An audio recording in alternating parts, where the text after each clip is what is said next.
Bonsoir à tous et à toutes et bienvenue à bord de l'Universalis. Vous l'aurez compris, cet épisode un peu spécial servira à nous pencher sur un univers en particulier. Mais contrairement au tribunal télévisuel, nous allons ici nous en prendre à un univers décrit tout au long d'une licence de jeux vidéo. En d'autres termes, je vais tenter de produire dans ces épisodes des critiques aussi constructives et objectives que possible sur la logique du gameplay, mais également du scénario de séries de jeux comportant au moins 3 épisodes. Je vous avertis donc, pour chaque chronique vidéoludique, il existera 2 versions de chaque épisode. Une première partie qui analysera en surface son origine et ses caractéristiques, et où je me pencherai sur la cohérence du gameplay. Dans la deuxième partie, en revanche, je me ferai une joie de vous spoiler l'intrigue dans sa globalité afin de mieux désosser le tout. Ça vous va? Ok. Bon. Alors c'est parti pour Assassin's Creed.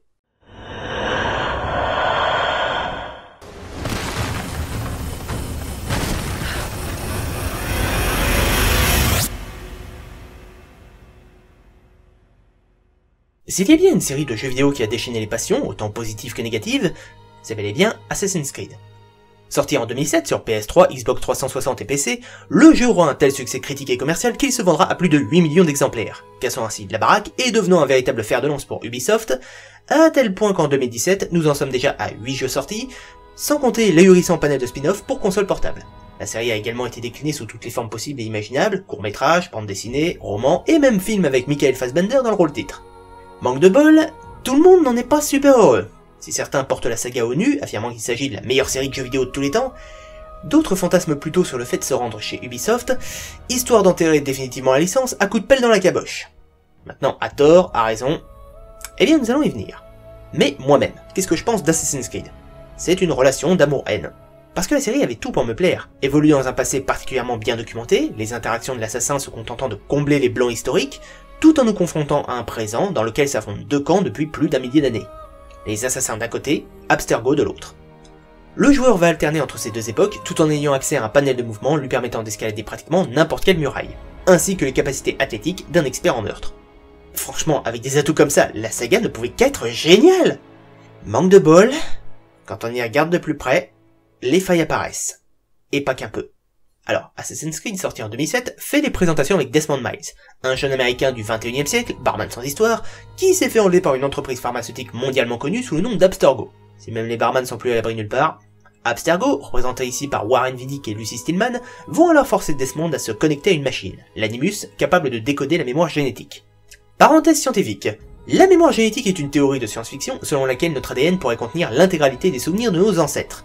Ce qui pourrait expliquer l'instinct animal ou certaines réminiscences de personnes qui ont retrouvé miraculeusement leur chemin alors qu'ils avaient un ancêtre trappeur ou qui possédaient une affinité particulière avec une arme qu'ils n'avaient pourtant jamais maniée auparavant. Maintenant, est-ce que ça existe vraiment? Ça reste une théorie. D'après les scientifiques, visiblement, les informations acquises pourraient être transmises par l'ADN, mais de là à dire qu'on pourrait retrouver toute la vie de nos ancêtres, c'est pas dit. N'empêche, ce serait cool. À condition que vos ancêtres aient vécu des trucs intéressants. Sans quoi, vous pourriez grave vous faire chier. Alors mon gars, on va te faire revivre les souvenirs de ton ancêtre. Ok.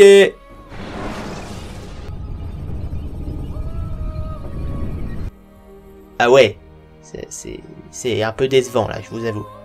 Desmond accédera alors aux souvenirs de son ancêtre, Altaïr ibn Lahad, un assassin du Moyen-Orient vivant à Masyaf en 1191 durant la 3e croisade. Pour ne pas avoir respecté le credo des assassins, que je vais vous résumer ainsi, ne jamais buter les innocents, rester discret, et ne jamais ramener les emmerdes sur la confrérie.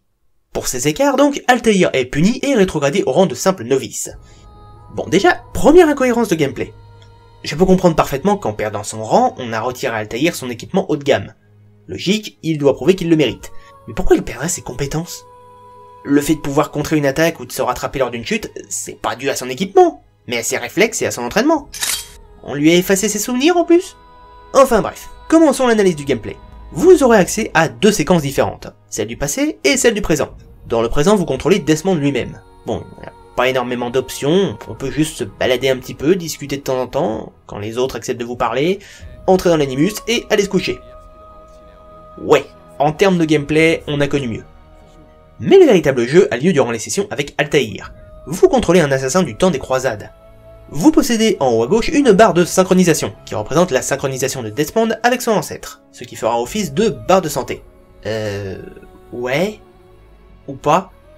L'Animus est censé lire des souvenirs de l'ADN, donc je ne comprends pas trop l'impact de cette jauge de synchronisation. Qu'on nous fasse revivre l'histoire d'Altaïr avec une menace pour sa santé, comme pour un jeu normal. Ok. Je peux le comprendre. Mais en quoi Desmond pourrait-il y faire quoi que ce soit? C'est un souvenir, donc Desmond n'est pas censé avoir la moindre influence sur ce qui se passe. Mais bon, on va dire que c'est un petit défaut de logique. Ça arrive, c'est juste une manière de nous dire « C'est juste un jeu, bro !» Ah oui, je tiens à le préciser. Ceci est un compteur d'incohérence. Tant qu'il n'a pas dépassé un certain seuil, je me montrerai relativement charitable avec lui. Mais si jamais les limites sont dépassées, autant vous dire que ça va chier. À côté de cette jauge, nous avons le sigle de discrétion, qui évolue en fonction de la méfiance des gardes. Si c'est jaune, ça va, si c'est rouge, faites le mort, ou vous attirerez l'attention des gardes. Ce qui mettra le sigle en mode alerte, et une fois repéré, il faudra vous jeter dans une cachette sitôt que les ennemis vous auront perdu de vue. Donc quand le sigle clignotera jaune. Et une fois que tout redevient vert, vous pouvez à nouveau déambuler dans les rues sans crainte. Bon, logique de jeu vidéo, mais logique quand même. Passons désormais à notre personnage lui-même. Altaïr est l'incarnation même de la classe. C'est un assassin expert capable d'escalader n'importe quel bâtiment, de tenir tête à une armée au combat, et surtout un professionnel de l'assassinat. Son équipement, il est tout simple, et vous le verrez s'étoffer tout au long de l'intrigue. Déjà la lame secrète, un mécanisme accroché au poignet, et qui pour être activé a nécessité le sacrifice de l'annulaire. Aïe. Discrète, rapide d'utilisation, cette arme est la définition même des assassins. C'est pas pour rien que cet outil est devenu l'élément le plus représentatif de la saga. Vient ensuite l'épée, qui malheureusement, vous servira dans cet épisode beaucoup, mais alors beaucoup, plus souvent que la lame secrète. C'est une épée basique, elle vous permet de parer les coups et d'en donner. Les combats pourraient donner du challenge, mais c'était malheureusement compté sans la contre-attaque. En effet, sitôt cette option maîtrisée, vous êtes pratiquement invincible et vous massacrerez du soldat sans la moindre peine. Puis viennent les couteaux de lancer et la lame courte. Alors, autant les armes de jet sont putain d'efficaces, puisqu'elles one-shot la plupart des ennemis visés et peuvent être rechargées en dérobant ceux des bandits, autant la lame courte, à quoi elle sert? Non, sérieusement, j'ai déjà réussi à la dégainer, mais quand j'essaie de frapper avec, Altaïr se contente de lancer un couteau. Je n'ai jamais pu me battre avec. Et surtout, pourquoi se battre avec? Pour tuer discrètement? On a la lame secrète. Pour se battre avec les soldats? L'épée suffit largement. Hein, je vous avoue, je trouve cette arme très classe, mais totalement inutile. Pour le coup, j'aurais préféré que l'arbalète apparaissant dans le trailer soit intégrée plutôt que la lame courte, parce que ça sent vraiment le truc rajouté à la dernière seconde. Car oui, il faut savoir qu'à la base, Altaïr devait pouvoir se servir d'une arbalète, ce qui a été retiré presque au tout dernier moment. Ce qui est sacrément con, c'est qu'ils ont pas enlevé ce détail de la cinématique d'intro. Et dernière arme, vos poings. Altaïr est parfaitement capable de boxer quelqu'un, même s'il est clairement pas aussi bon qu'avec une épée, faut avouer. Et pendant tout le jeu, vous aurez droit à une indication permanente de ses touches. Alors, autant pour les premières heures, je peux comprendre l'utilité. Par contre, pendant tout le jeu, ça en devient limite infantilisant. Au moins, Ubisoft a laissé aux joueurs la possibilité de le désactiver dans le HUD, ce dont je ne me suis rendu compte qu'après. Oui, je sais, honte sur moi. Infamie. Infamie. Quoi qu'il en soit, chaque arme est assignée à une partie de la croix directionnelle, ce qui fait que la moindre pression suffit à changer d'arme rapidement et efficacement. Et dernière aptitude, la vision d'aigle. Lorsque la barre de synchronisation est remplie à son maximum, et que vous restez immobile, Altaïr bénéficie alors d'un instinct phénoménal, lui permet de deviner si une personne a des intentions hostiles ou s'il s'agit d'un allié. Une capacité totalement inutile. Ah mais je vous jure, j'ai rarement vu une option aussi gadget. Ça aurait pu avoir une utilité, sauf que vous n'avez strictement aucune difficulté à repérer vos cibles sans son aide.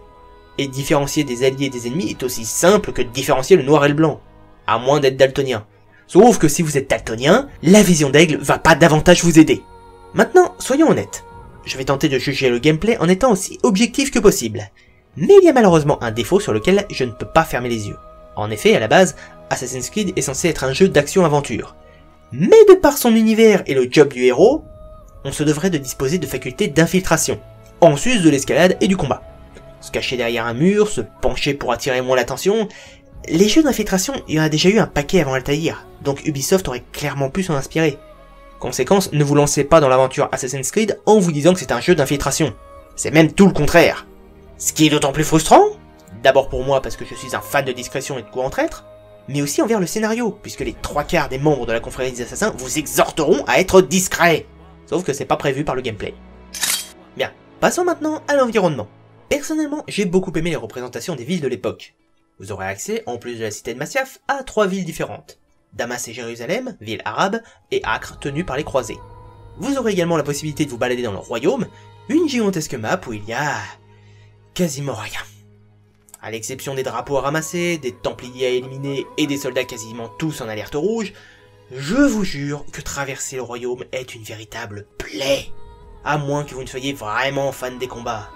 Les villes en elles-mêmes sont pas super différentes dans leur architecture, même si Acre est un peu plus en mauvais état, mais elles sont vraiment gigantesques. Si on fait évidemment abstraction des murs qui vous interdisent d'aller dans une zone parce que, à cette époque, Altaïr n'y est pas allé. Ce qui est une excuse de merde, on est tous d'accord. Mais j'avoue, c'était agréable et assez dépaysant de déambuler dans les cités de ce genre. Avoir les marchands, les habitants, et ces putains de mendiants de bordel de merde. Vous pouvez me donner un besoin d'argent, mon brave, je crève de faim. Ok, alors, ça ne se voit pas, mais là je fais tout mon possible pour ne pas m'énerver. Si Assassin's Creed a été une véritable prouesse technique pour l'agilité de son héros lors de sa sortie, on est bien obligé d'admettre que c'est plus trop le cas à l'heure actuelle.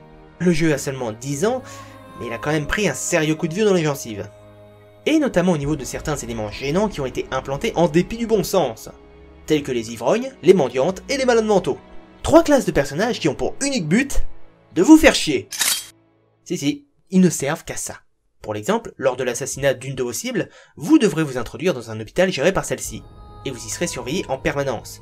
Pas d'inquiétude, puisqu'en appuyant sur une touche, Altaïr joint les mains et passe pour un érudit en pleine prière. Ce qui fait diminuer la suspicion des soldats, même s'ils vous gardent toujours à l'œil. Sauf que dans l'hôpital déambulent des malades mentaux. Et dès qu'un malade vous voit, il vous bousculera, mettant fin à votre discrétion et attirant l'attention sur vous. Et bien entendu, ces attardés adorent se mettre entre vous et votre cible. Quoi? Vous croyez que parce que vous êtes au milieu d'une foule, les malades mentaux vont s'en prendre à quelqu'un d'autre? Rien à battre! Vous êtes le seul qu'il est amusant de bousculer! Ça doit être le blanc, peut-être. Et c'est pareil pour les mendiantes qui se jettent sur votre chemin pour vous réclamer du fric. Vous êtes le seul digne de leurs supplications. Mais foutez-moi la paix, bande de pétasses! Moi aussi, je suis pauvre, merde! Et en plus, si vous avez le malheur d'escalader un mur dans un coin mendiante, elles vous jetteront des pierres à la gueule pour vous faire tomber. Du coup, j'ai rajouté une clause au credo des assassins. Ne jamais faire couler le sang à un innocent, sauf si celui-ci vous gêne dans votre travail. J'ai faim, il faut que je trouve de quoi manger. Quoi?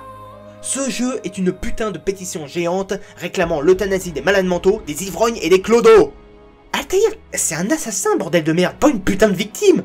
Alors, perso, si j'étais un mendiant qui crève la dalle, peut-être que j'irais harceler des gens, ok. Mais j'irais pas emmerder un mec qui porte assez d'armes sur lui pour commettre un massacre. L'instinct de survie, faudrait voir à pas l'oublier de temps en temps. Après, le jeu est prévu afin de vous punir si vous agissez ainsi. Tuer un innocent causera une diminution de votre jauge de synchronisation, sauf que... votre jauge de santé, elle se régénère toute seule. Et assez vite en plus.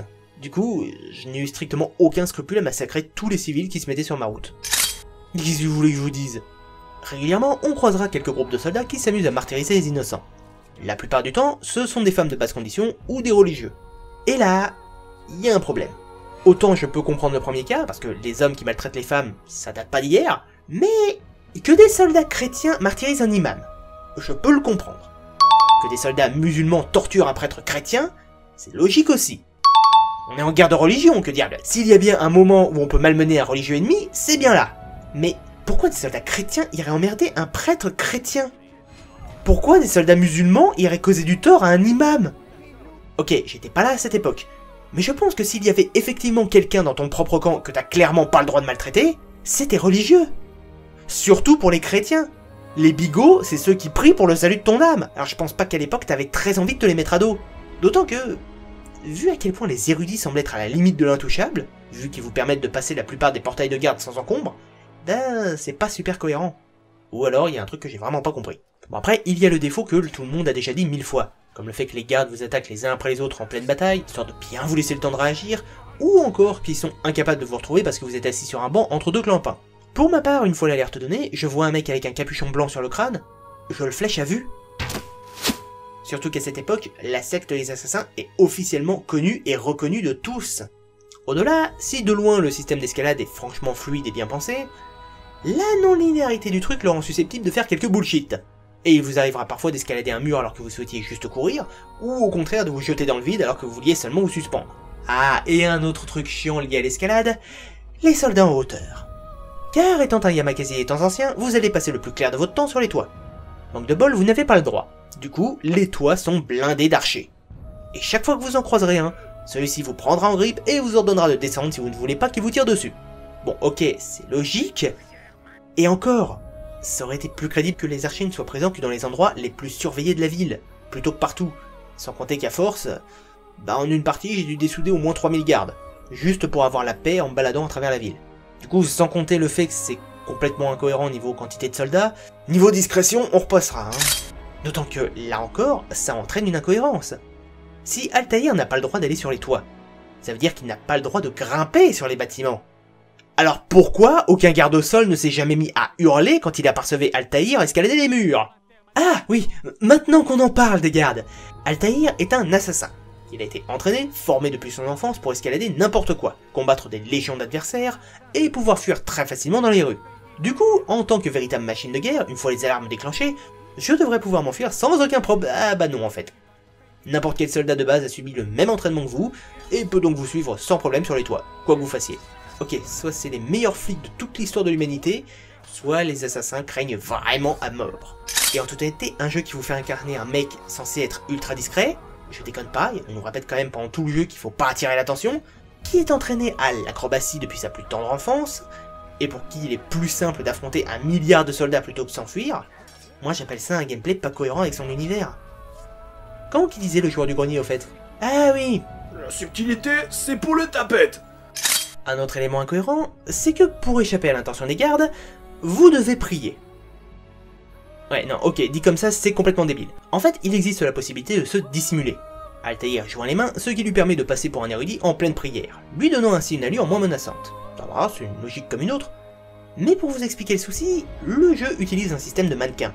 En d'autres termes, une touche est affiliée à vos jambes, une à votre main libre, une à votre main armée, et la dernière à votre tête. La main libre servant généralement à écarter les civils sur votre chemin sans pour autant les bousculer. Mais pour se dissimuler, il faut user de la touche réservée aux jambes. Conséquence, vous ne pouvez pas faire les deux en même temps. Et si jamais une femme portant un vase vous heurte alors que vous êtes en train de marcher en priant, c'est comme si vous lui aviez foncé dessus avec un cheval au galop. Donc adieu la discrétion. Après, le principal reproche qu'on fait généralement à Assassin's Creed, est-ce que ce jeu est si répétitif que ça? Putain, oui! Tout au long du jeu, pour chacune de vos cibles, vous allez devoir vous rendre dans le quartier où elle se trouve, suivre entre 3 et 6 missions secondaires pour avoir assez d'infos à son sujet avant d'être autorisé à aller le buter. Puis vous reviendrez à Masyaf où vous allez gravir un nouvel échelon. Tu gravis un nouvel échelon. Puis on vous filera une nouvelle cible, etc., etc., etc. Puis au bout d'un certain nombre de cibles, vous reviendrez dans le présent où vous en apprendrez davantage sur Abstergo et les assassins. Puis vous retournerez dans l'Animus, et c'est reparti pour un tour.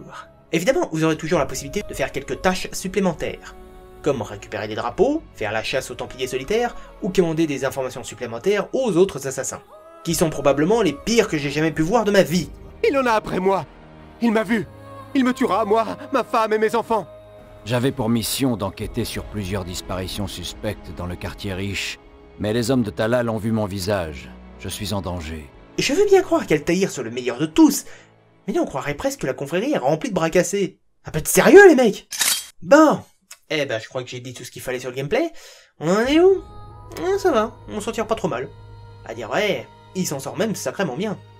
Il est désormais temps de s'attaquer au scénario du jeu. Alors pour ceux qui sont intéressés et qui n'ont aucune peur de se faire spoiler, je vous propose de lancer la seconde partie. Tous les liens sont dans la description. Et pour ceux qui ne sont pas intéressés ou qui n'ont pas envie de se faire spoiler, vous pouvez toujours regarder une ancienne vidéo si le cœur vous en dit. Allez, je vous souhaite une bonne soirée, et à bientôt à bord de l'Universalis.